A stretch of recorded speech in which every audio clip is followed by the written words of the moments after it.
Welcome back to the deep dive. Today we're diving into something really critical: energy systems on small islands. Those places often seem idyllic, but keeping the lights on there, it can be incredibly expensive. It really can. And to get beyond just anecdotes, we're focusing today on a pretty significant piece of research. It's from 2016, so a little while ago now, but still foundational. It's called the Global Analysis of the Techno-Economic Potential of Renewable Energy Hybrid Systems on Small Islands. Right, the 2016 paper. And it really set a benchmark, didn't it? Using modeling to figure out how much solar, wind, and crucially, battery storage could realistically replace diesel fuel. Exactly. The core mission, you could say, of this study was massive to give this global, really comprehensive picture of the techno-economic potential, specifically looking at integrating renewables into existing diesel mini-grids on islands with, say, between 1,000 and 100,000 people. And the starting point, the problem they were tackling, is pretty stark, isn't it? Oh, absolutely. The baseline they laid out in this study is key. Globally, these small islands depend heavily, overwhelmingly, on imported diesel. That means, well, volatile prices, vulnerability to global shocks, and of course, significant greenhouse gas emissions. But the cost itself is just eye-watering. It is. The average levelized cost of electricity, the LCOE, just for the diesel systems they looked at, was 43.8 US cents per kilowatt hour. Wow. 43.8 cents. Just so you listening understand, if you're in North America or Europe, you might be paying, what, maybe a third or even a fifth of that? It's a huge economic drag. A massive drag. And that 43.8 cents, that was calculated over a 20-year project lifetime. And importantly, it assumed fuel prices would keep going up. That was the hurdle renewables had to clear. So tackling this globally, that sounds like a monumental task. How did they even map out the scope for this study? It was genuinely global in scale. They used GIS analysis, geographic information systems, and identified 1,785 small islands right across the world. Okay, nearly 1,800 islands. Yep. And that covers about 20 million inhabitants who are currently getting their power from an estimated 15 gigawatts of diesel generation capacity. 15 gigawatts, mostly diesel. And mapping that, I mean, every island's different, right? Different sun, different wind, different logistics. How did they manage to model that consistently? That was the novel part of their methodology. They did this detailed GIS work for the resources, so solar radiation, wind speeds, but then they layered in island-specific data, things like population density, GDP as a proxy for economic activity, and importantly, local fuel costs, considering transport. Okay, so they gathered all that data. And fed it all into an automated energy system optimization model. The goal was to find the least cost mix of renewables and storage that could reliably meet the island's electricity demand. I did notice in this study they focused just on solar PV, wind, and batteries.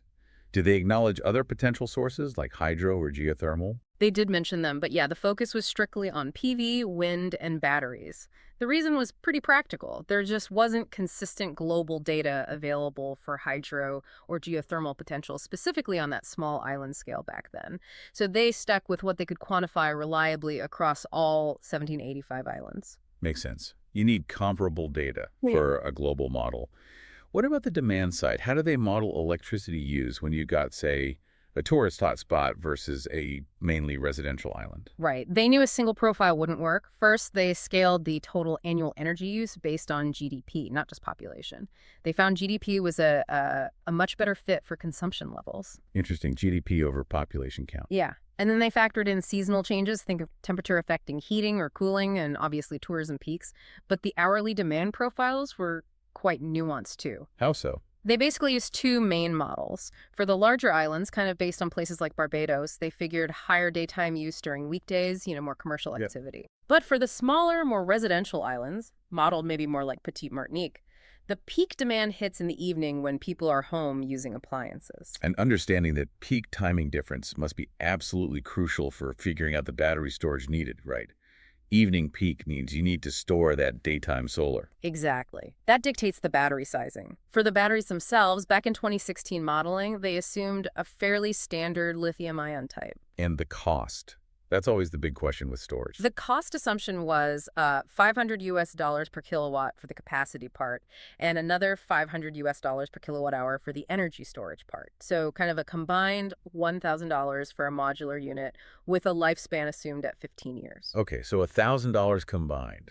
And what about the cost of the diesel they were aiming to displace? How did they model that? That was also key. They started with a baseline, the 2014 New York Harbor spot price, which was about 0.74 US dollars per liter. Okay, 74 cents a liter base. But then they adjusted it in two important ways. First, they built in a continuous 3% price increase each year over the 20-year project life, reflecting expected market trends. Right, assuming it gets more expensive. And second, and this is really important, they adjusted that price upwards for each individual island based on how remote it was. They factored in the real, often very high transportation cost to get fuel there. They wanted the true cost of diesel dependence. Got it. Okay, so they built this complex model, factored in costs, resources, demand. Let's get to the results. What did the simulation say was this sort of cumulative potential across all these islands? The numbers are pretty staggering. The optimization model found a techno-economic potential for adding 7.5 gigawatts of solar PV. 7.5 GW solar. 14 gigawatts of wind power. Wow, double the solar potential in wind. Yeah, significant wind potential globally. And to make all that variable generation work reliably, the model called for 5.8 gigawatt hours of battery storage systems. That is a huge build out. But what does that mean in terms of like actual savings for these islands? Cold, hard cash. The economic benefits identified were profound. Integrating these optimized hybrid systems led to an average LCOE reduction, remember that cost metric, of about 9 US cents per kilowatt hour across all the islands. 9 cents lower. That's roughly a 20% drop from the diesel baseline. Exactly, around a 20% average reduction. And in terms of total power generation costs, this study calculated annual savings of 4.5 billion US dollars per year. $4.5 billion every year. That's immense, especially for these economies. It is. And it gets even more striking if you look just at the fuel costs avoided. The study estimated total fuel expenditure savings of 10 billion US dollars per year. $10 billion a year just on fuel. 10 billion. Now think about what that means. Overall, it's about 3.3% of the combined GDP of all those islands. But for some of the really remote, less developed islands, say in the Indian Ocean or the Pacific, that saving could represent 20%, maybe even 30% of their entire GDP that's currently just going up in smoke, importing diesel. So it's not just environmentalism, it's fundamental economics. It's an economic lifeline. Precisely. And the environmental side is obviously huge too. The simulations showed these hybrid systems would cut greenhouse gas emissions and overall fuel consumption by about 50%. 50% reduction. Yeah. That means avoiding burning roughly 7.8 billion liters of diesel fuel annually and cutting over 20 million tons of greenhouse gas emissions every year. Okay, huge environmental benefits, massive economic savings.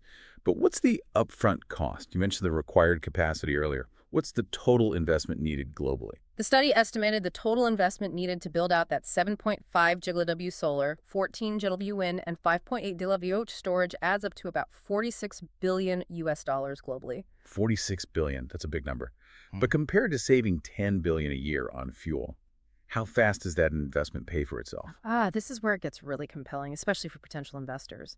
The payback times can be remarkably fast in some places. On islands with really good wind resources and very high local diesel costs where the economic pain is greatest, the payback can be as short as just 3 to 4 years. Sure, 4 years, seriously.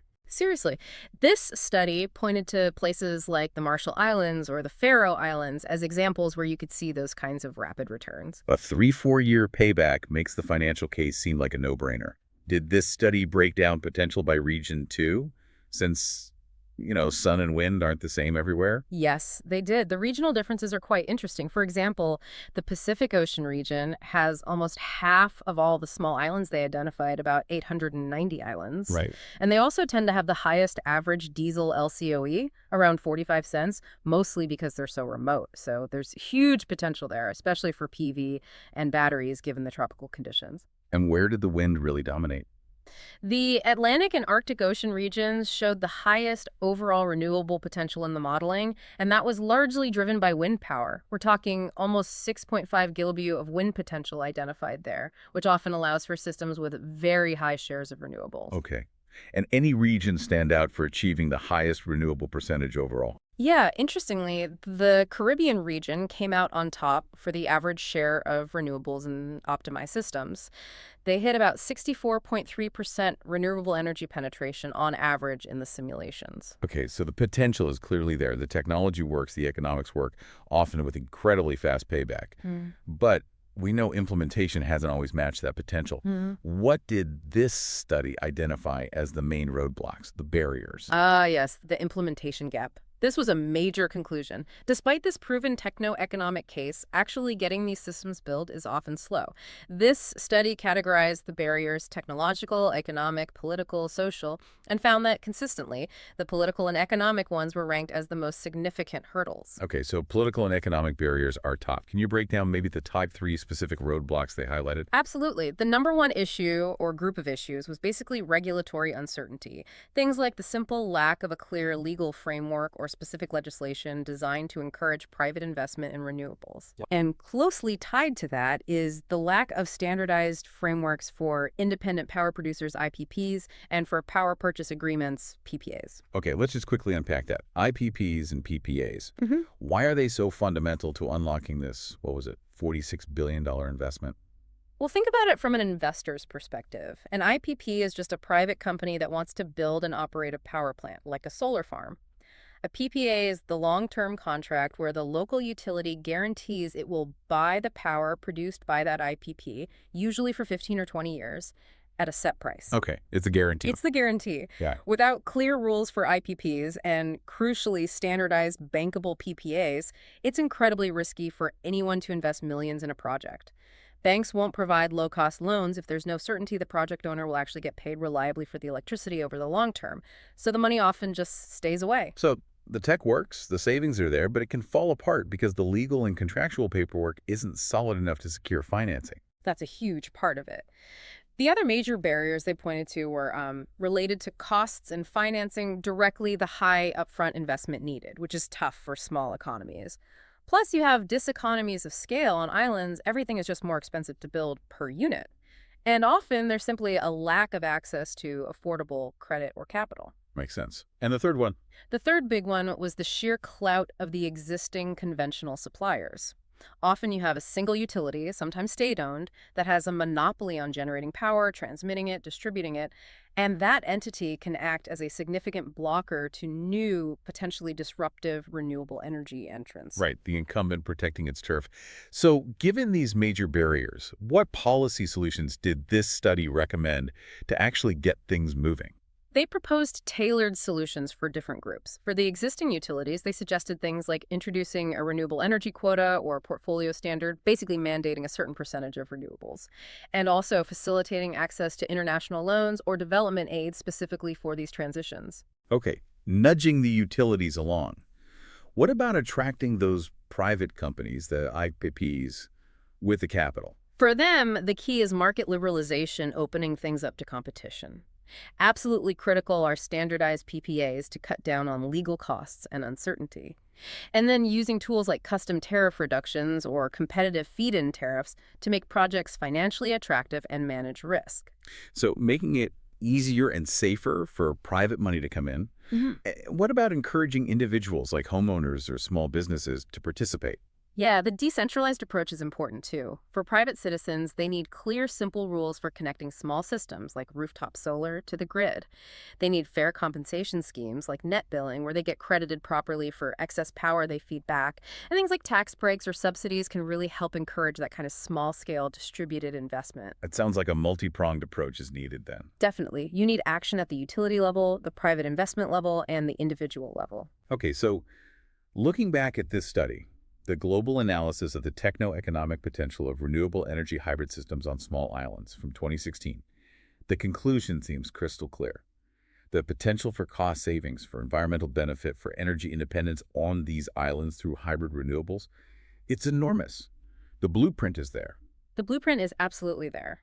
The techno-economics, as shown back in 2016 and largely reinforced since, are compelling.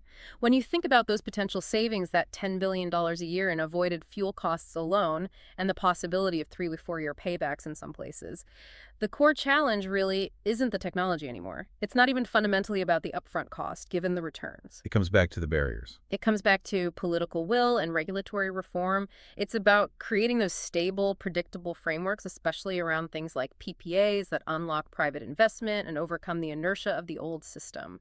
That seems to be the main bottleneck preventing this massive potential from being fully realized across the globe's small islands.